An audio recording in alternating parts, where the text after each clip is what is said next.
back to our video series on legal research.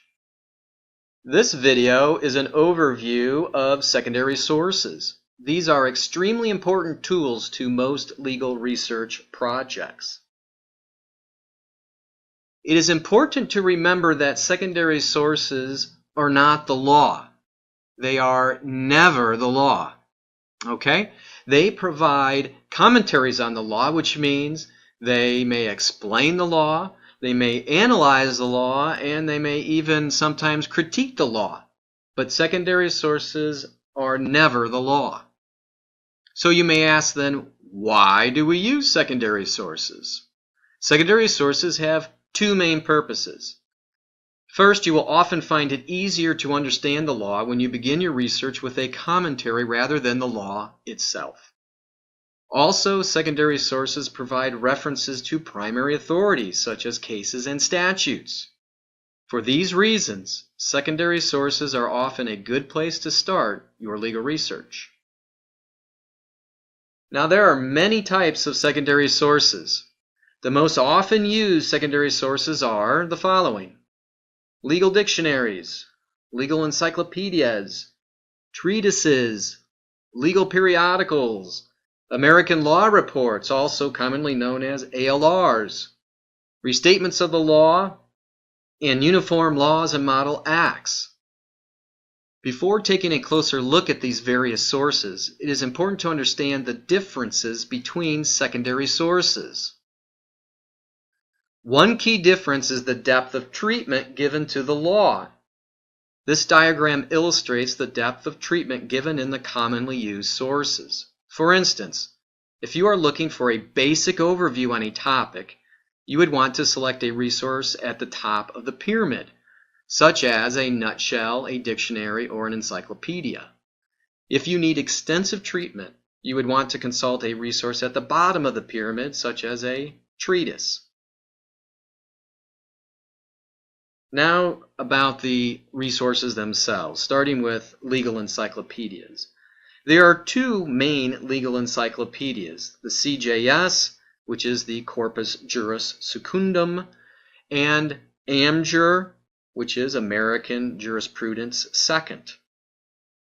CJS and AmJur Second are both divided into topics. They include a brief statement of the law and include references to relevant cases, statutes, and other research sources. When researching a question of state law, many states have a state-specific encyclopedia. For example, in Florida, Florida law is covered in Florida jurisprudence, and it is organized similar to American jurisprudence by topic. So this provides individual treatment just of Florida law. Now turning to treatises.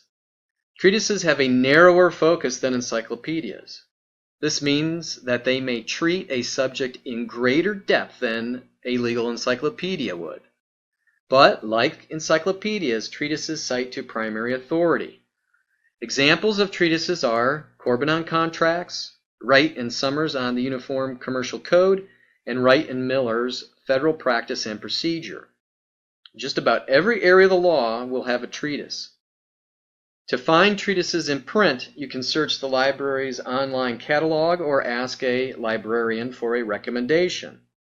Further, many treatises are also available online through either Westlaw or Lexis. Another secondary source is the legal periodical. Articles in legal periodicals can be very useful research tools. The best known type of a legal periodical is the Law Review or Law Journal. And these are helpful for gaining background information, also for obtaining citations to primary authorities, and they often give an in-depth analysis of a very narrow topic. Further, they are very useful when researching conflict of law issues or projects involving undeveloped areas of the law. The best place to locate legal periodicals is in either Westlaw or Lexis. You can also find periodicals electronically on two additional resources called Legal Track and Hein Online. Both Legal Track and Hein Online are available on the library homepage. The next resource is the American Law Reports, commonly known as ALR. ALRs contain attorney-written annotations. You should think of an annotation as an article on a particular area of law. These annotations cite, summarize, and analyze the case law on a particular legal issue or fact situation. So ALRs are particularly helpful at the outset of your research.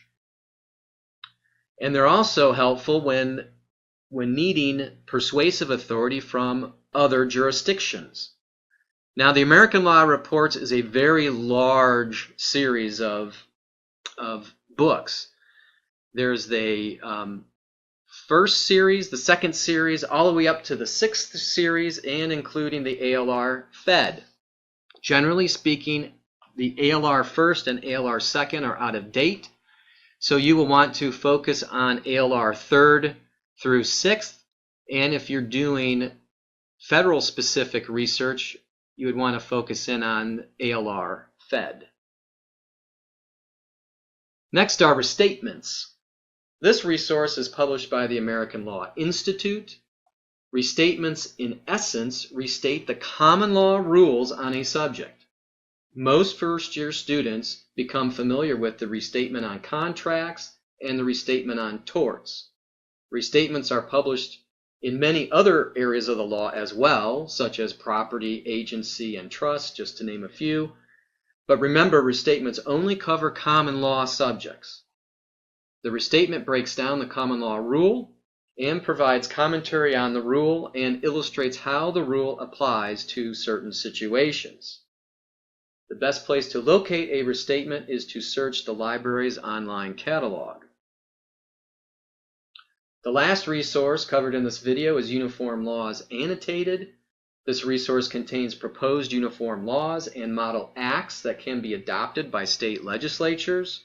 You will want to consult this resource when your project involves research into state statutes.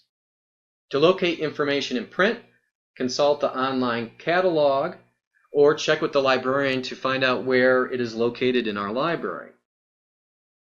Uniform laws and model acts can also be searched in either Westlaw or Lexis. To find the text of uniform laws and to track adoption of uniform laws throughout the country, you can also consult the Uniform Law Commission's website, and that is at uniformlaws.org. There are a lot of ways to start your research. You can start with different types of resources, such as secondary sources, or begin with a primary authority, such as a case or a statute. Even though you may start with one particular type of resource, be mindful that all these resources play a significant role in conducting comprehensive and thorough legal research.